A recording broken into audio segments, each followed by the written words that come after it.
प्रजापिता ब्रह्मा कुमारी ईश्वरीय विश्वविद्यालय की तरफ से आज जिस विषय पर आपको हम बताने जा रहे हैं उसका शीर्षक है युवा सशक्तिकरण। तो यूथ एम्पावरमेंट जिसको अंग्रेजी में कहेंगे। तो युवा या यूथ, ये जो भी वृद्ध लोग हैं और उनके नीचे जो बालक बालिका है उसके बीच में युवा का स्थान है, इसलिए उसको यंग अडल्ट भी कहा जाता है। तो युवा जैसे दोनों के बीच में एक लाठी है या दोनों के बीच में एक ब्रिज की तरह है। इसलिए 1985 में ईश्वरीय विश्वविद्यालय की तरफ से जब एक भारत एकता युवा पद यात्रा का आयोजन किया गया था, हम भी उसमें शामिल थे। उसमें हम कलकत्ते से दिल्ली तक यात्रा किया और उस यात्रा में 3 महीने 3 दिन टाइम लगे कलकत्ते से दिल्ली तक पहुंचने में, क्योंकि हम पैदल जा कर के पहुँचे। उसमें एक स्लोगन हम पब्लिक को कहते थे कि युवा जागे तो जग जागे। तो युवा के अंदर जो शक्ति है, ऊर्जा है, उसको अगर सटीक दिशा में परिचालित किया जाए तो युवा के अंदर जो पोटेंशियलिटीज़ हैं, संभावनाएं हैं, उसको उजागर करके इस संसार का बहुत कल्याण हो सकता है। जैसे एक नदी को जो बांध दे करके अगर सही दिशा दिया जाए तो उससे सिंचाई का कार्य भी हो सकता है, उससे इलेक्ट्रिसिटी या बिजली भी उत्पन्न हो सकती है। और अगर वो ऐसे ही उछलता रहे, वो नदी को बांध नहीं दिया जाए, सही दिशा उसको ना मिले तो वो तो बाढ़ कर देती हैं। वैसे युवा के अंदर जो भी एनर्जी है, जो पावर है, उसको अगर सही दिशा ना मिले तो वो क्रियात्मक कार्य करने के बजाय डिस्ट्रक्टिव विनाशात्मक कार्य करने में लग जाएंगे, क्योंकि समाज में तमोगुणता प्रधान हो गया है। ये तमोगुणता के कारण उसके प्रभाव से युवा को बचाना है तो उसके लिए एक ही उपाय है, वो एक उपाय है आध्यात्मिक शक्ति उनके अंदर जागृत करना, स्पिरिचुअल पावर। तो स्पिरिचुअल पावर, स्पिरिट शब्द से स्पिरिचुअलिटी ये शब्द आया है। आध्यात्मिकता अर्थात आत्मिक विषय में अध्ययन करना, आत्मिक विषय अर्थात स्व के बारे में जानना। युवा को अगर ये बताया जाए कि कौन है वो, ये हड्डी मांस का जो शरीर है वो तो विनाशी है, तो विनाशी शरीर की चेतना उसके भान में रहने से इसमें डिस्ट्रक्टिव कार्य होते हैं। और अगर अविनाशी जो आत्म चेतना है, जो प्रकृति के बीच में आत्मा का निवास है, उसके बारे में उसको बता दिया जाए। और जो मन बुद्धि संस्कार है वो आत्मा के ही सूक्ष्म अंग है। तो मन का जो कार्य है संकल्प रचना, विचार करना।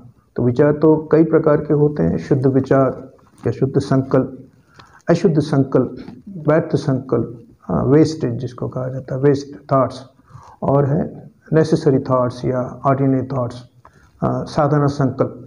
तो ये 4 प्रकार के संकल्प हैं, उसके बारे में उसको वाकिफ कराना पड़े। तो शुद्ध संकल्प अगर वो क्रिएट करे तो उनके अंदर समर्थ संकल्प करने की भी काबिलियत आ जाएगी। तो शुद्ध संकल्प करेंगे तो उसका मन भी शांत ऑटोमेटिकली हो जाएगा। लेकिन वो ऐसी शांति है जिससे क्रियात्मक कार्य हो सकता है। शांति को कहा जाता है पीस इज पावर। जैसे ठंडा लोहा गर्म लोहे को काट सकता है, गर्म लोहा ठंडा लोहे को काट नहीं सकता। तो वैसे युवा को शांत करना माने ढीला नहीं करना, शांत करना माने एकदम कुछ भी ना करने को काबिल हो और चुपचाप बैठा रहे, या तो करे तो बहुत ही शरारत करे, तो मिस्चीवियस हो नेचर। तो वो ये दोनों के बीच में बहुत चंचलता भी ना करे, शरारत भी ना करे, और बहुत ज़्यादा एकदम शांत भी ना हो जाए। उसके बीच में जो संतुलन वो अगर बना दिया जाए, वो हो ही सकता है जो प्रजापिता ब्रह्मा कुमारी ईश्वरीय विश्वविद्यालय में जो विश्व स्तरीय आध्यात्मिक ज्ञान दिया जाता है, उसके आधारित मेडिटेशन सिखाया जाता है, राजयोग मेडिटेशन। तो राजयोग मेडिटेशन अगर स्पिरिचुअल ज्ञान से आधारित हो तो उसके अंदर स्पिरिचुअल पावर वो जागृत होगी और उसी से उसके अंदर मन में जो संकल्प आएंगे वो पॉजिटिव थॉट्स आएंगे, क्रिएटिव थॉट्स आएंगे। क्रिएटिव थॉट्स जो बीज है श्रेष्ठ कर्म का, तो श्रेष्ठ कर्म करने का भी उसको ज्ञान देने का कि कैसे श्रेष्ठ कर्म के द्वारा ये समाज का परिवर्तन हो सकता है। तो युवा के अंदर मानसिक, शारीरिक, फिजिकल एनर्जी भी है तो मेंटल एनर्जी भी है, तो ये दोनों एनर्जी उसके अंदर भरपूर मात्रा में है। तो इसीलिए हमने कहा कि वो दोनों के बीच में एक ब्रिज की तरह काम करता है। एकदम जो शिशु हैं, छोटे बच्चे हैं और एक जो वृद्ध बूढ़े हो गए, उन दोनों के बीच में ब्रिज का कार्य कर सकता है। क्योंकि छोटे जो बच्चे हैं उसकी कर्म इंद्रियाँ अभी तक विकसित नहीं हुई होती हैं और जो वृद्ध हैं, बूढ़े हो गए हैं, उनके अंदर तो शारीरिक क्षमता कम हो गई होती हैं। लेकिन युवा जो है वो शारीरिक मानसिक दोनों तरह से सबल होते हैं। लेकिन उसको अगर सही दिशा मिले तो ये समाज के परिवर्तन में युवा का बहुत बड़ा रोल हो सकता है। तो उसको सही गाइडेंस चाहिए। वो सही गाइडेंस ईश्वरीय विश्वविद्यालय की जो यूथ विंग है, तो यूथ विंग के तहत बहुत अच्छा मार्ग प्रदर्शन किया जाता है। 1996 में प्रजापिता ब्रह्मा कुमारी ईश्वरीय विश्वविद्यालय के जो academy for a better world वो स्थापन किया गया। 23 एकर्स की ज़मीन में पे वो academy for a better world ज्ञान सरोवर उसका एक परिसर बनाया गया। उसमें जो ब्रह्मा कुमारी के 20 विंग्स हैं, 20 सर्विस विंग्स, तो उसके अंदर एक है यूथ सर्विस विंग्स। तो उसके तहत बहुत अच्छे मार्ग प्रदर्शन किया जाता है। उसकी बुक्स भी हैं और इसके ट्रेनिंग भी होती है, नेशनल ट्रेनिंग्स होती है। तो उसमें युवा को बुलाया जाता है, लोकली भी जहाँ जहाँ भी लोकल स्थानीय शाखाएँ हैं वहाँ पर भी ट्रेनिंग दी जाती है, युवा के लिए कार्यक्रम रखा जाता है। तो उसमें अच्छी तरह से युवा भाग लेते हैं। तो युवा के लिए जो घातक सिद्ध होता है, एक तो हमने कहा कि सही दिशा उसको ना मिले, उसके मन को सही दिशा दिया जाए। दूसरा, ये जो नशीली पदार्थ उसका सेवन वो ना करे, उससे उसको दूर रखा जाए। आपको पता है कि आज के ज़माने में ये बहुत इसके प्रभाव में युवा जो है प्रभावित होते हैं। युवा में लड़के लड़कियां दोनों आ जाती हैं। तो उसके जो जैसे ड्रग्स लेना, ब्राउन शुगर लेना, अल्कोहल लेना, बीड़ी सिगरेट तंबाकू ये सब का सेवन करना, तो इससे क्या होता है, उसका ब्रेन निष्क्रिय होता है। ऐसा लगता तो यूँ है कि थोड़ी देर के लिए उसको एनर्जी मिलती है, लेकिन उसको लत लग जाती है और उसको ब्रेन जो है ख़त्म हो जाता है। उसके लिए फिर इस कई तरह की जो पिल्स है, टैबलेट्स की तरह, लिक्विड की तरह, पाउडर फॉर्म में, ये तरह तरह की जो नशीली चीज़ें हैं उससे बहुत नुकसान, बेहद नुकसान होता है। तो उससे भी युवा को सचेत करने का कि कैसे ये आपको ये नुकसान पहुंचाता है। लेकिन आपके पास नशे की बहुत ही अच्छी चीज़ है जो स्पिरिचुअल इंटॉक्सिकेशन, रूहानी नशे की चीज़, वो है ईश्वरीय ज्ञान, जिससे युवा को सही दिशा मिलेगी। और उसमें ये बताया जाता है, जैसे ये कहा गया है कि सब नशे में है नुकसान सिवाय ईश्वरीय नशे के या तो नारायणी नशे के। तो नारायणी नशे, नर के अंदर जो ऐन है सर्वश्रेष्ठ है, उसके अंदर कोई भी खामियां नहीं है, वो खामियों से परे हैं, वो हाईएस्ट इंटीग्रिटी में पहुंचा हुआ है।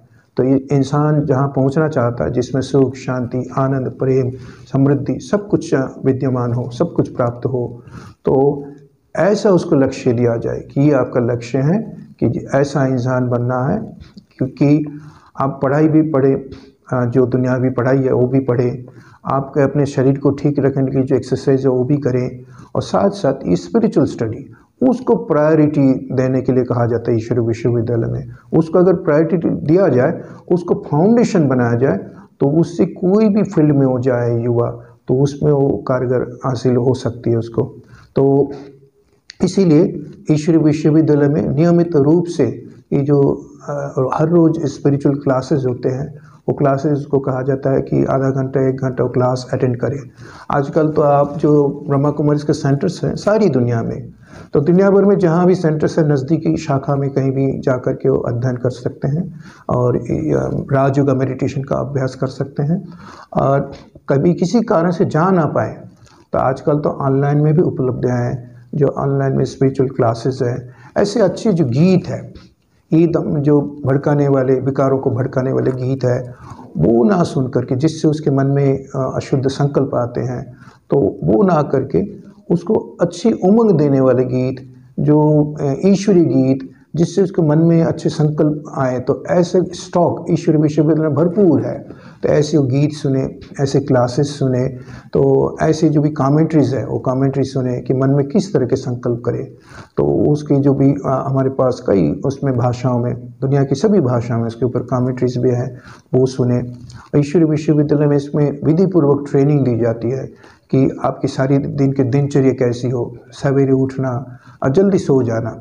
जैसे दुनिया में भी कहा जाता है ना, early to bed and early to rise makes a man healthy wealth and wise. तो सवेरे उठना, सवेरे सो जाना, जल्दी सो जाना, तो ये जो है ज्ञानवान व्यक्ति वो बनता है, वो स्वास्थ्यवान बनता है और वो समृद्धिशाली बनता है। तो इसीलिए सभी भाषाओं में भारत में ये कहा गया कि सवेरे सवेरे उठना, सवेरे सूर्योदय के पहले उठ जाना, और रात को भी बहुत देर तक टीवी आदि देख करके, मैगजीन्स, पत्रिका आदि पढ़ करके, गपशप करके ना सोना, जल्दी टाइम पर सो जाना। और गपशप में, गॉसिपिंग में, उसमें परिचिंतन में, उसमें टाइम न बिताना। एक सही दिशा मिल जाए युवा को, लक्ष्य मिल जाए कि इसी लक्ष्य पे आपको पहुंचना है। तो आजकल युवा पढ़ाई तो अच्छी अच्छी पढ़ाई भी करते हैं, ऐसी कोई बात नहीं है कि ऊंची स्टडी नहीं करते, हायर स्टडी भी करते हैं। लेकिन ईश्वरीय विश्वविद्यालय में जो हायर स्टडी कराया जाता है, जैसे हमने कहा academy for a better world, उसमें हायर स्टडी के लिए बनाया गया है उच्चतर शिक्षण।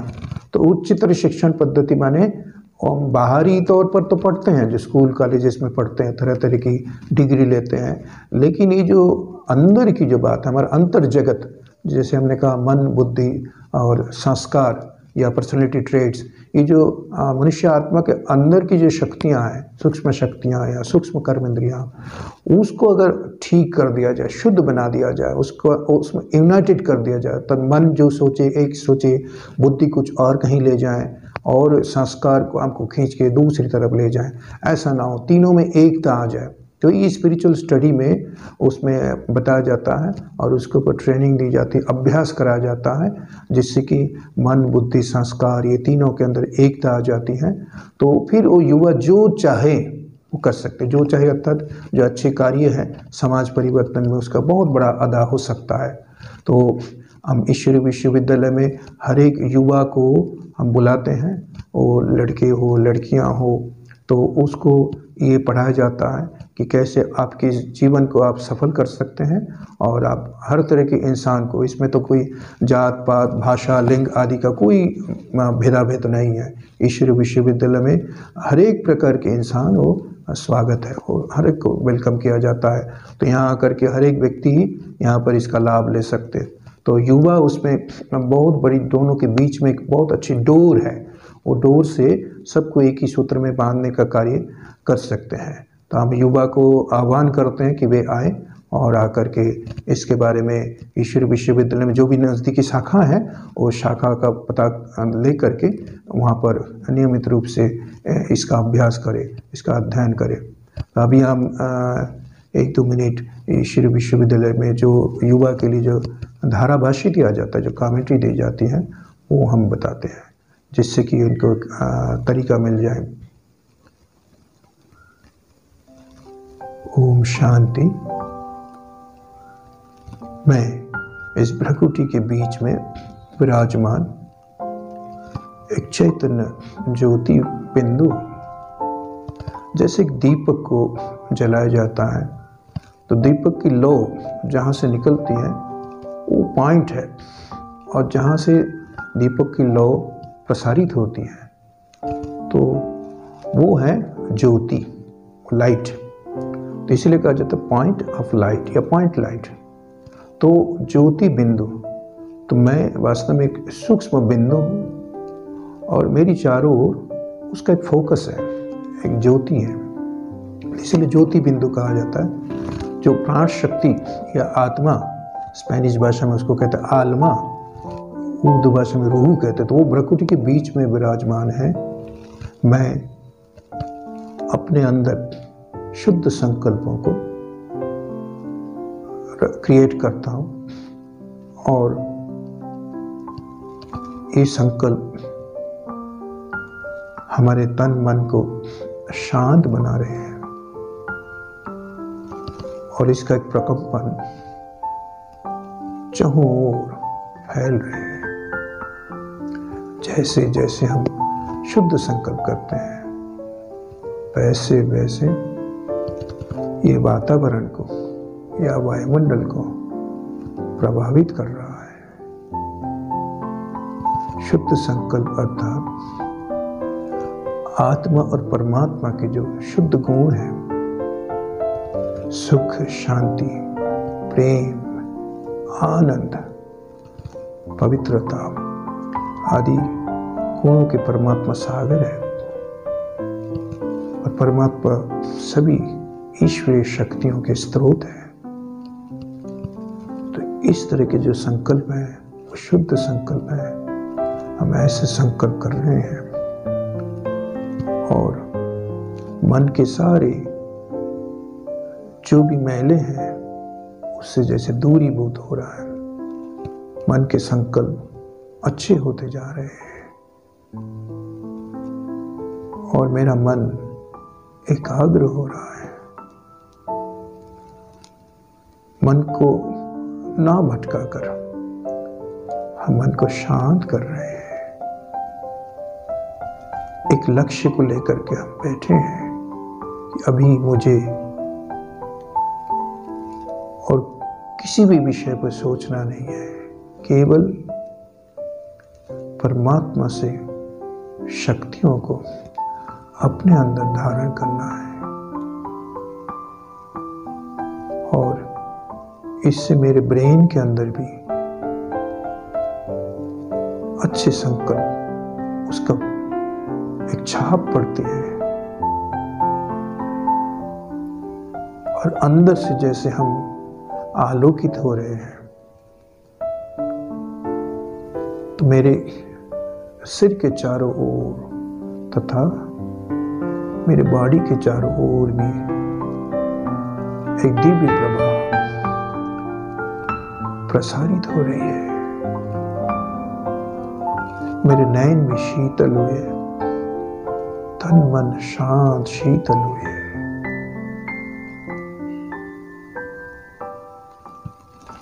और मेरा लक्ष्य है कि इसी तरह के संकल्प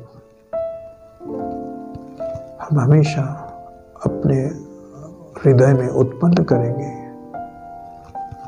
और जो बुरे अशुद्ध संकल्प हैं, जो कर्मेंद्रियों के आकर्षण के कारण मन में आता है, उसे हम आने नहीं देंगे। हम नियमित रूप से इसका अभ्यास करेंगे, जिससे मुझे शरीर को भी शक्ति मिलेगी। मन शुद्ध होगा तो मुझ में समर्थी आएगी और किसी भी कार्य में हम आगे आगे जाते रहेंगे, अर्थात प्रगति को प्राप्त करेंगे।